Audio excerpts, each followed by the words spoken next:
Evet arkadaşlar, şu anda iPhone 4 üzerinden tren geçiriyoruz.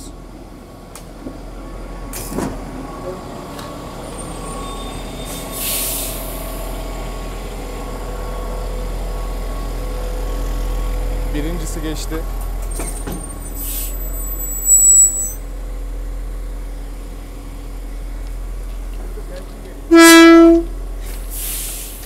Şimdi de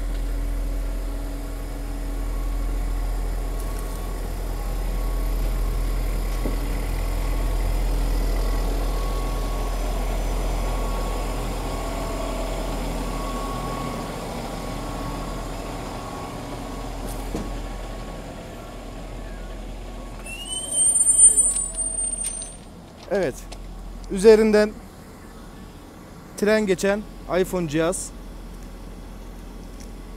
Şöyle bir içine bakalım.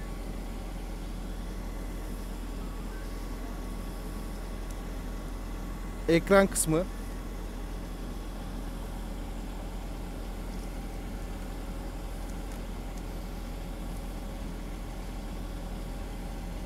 Bataryası patlamış.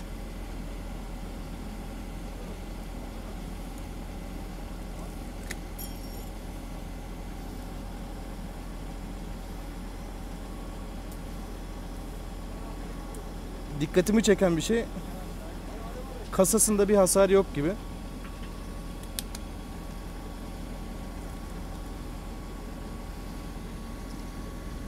Şöyle bakın.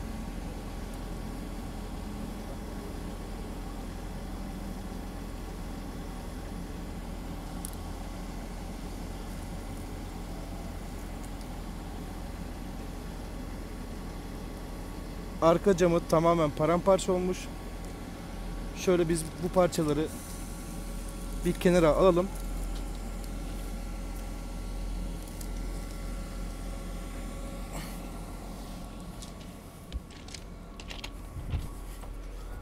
Daha detaylı bir inceleyelim.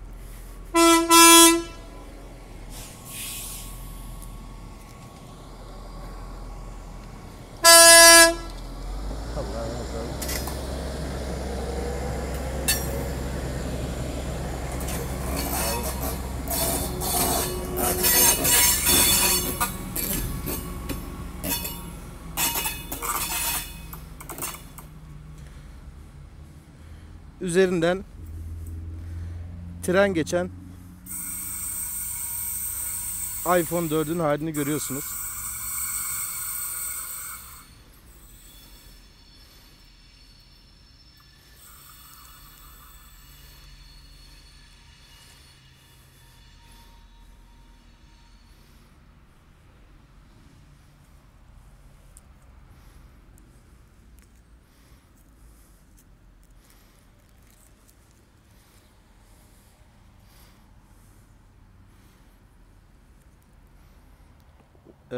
Bataryası yan tarafa doğru şöyle şişmiş.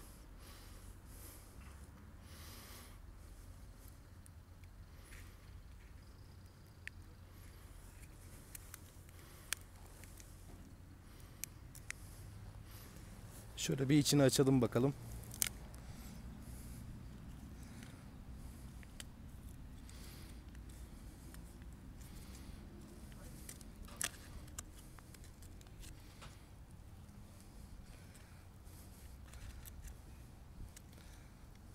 Batarya hamur gibi olmuş.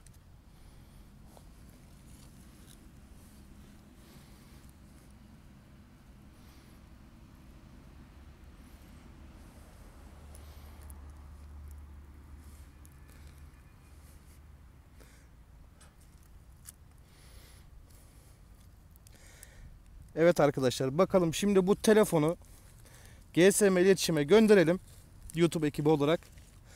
Bakalım tamir edebiliyorlarsa bunu tamir etsinler. Yakındaki videomuzda üzerinden uçak geçen telefon çalışır mı olacak? Yapabilirsek.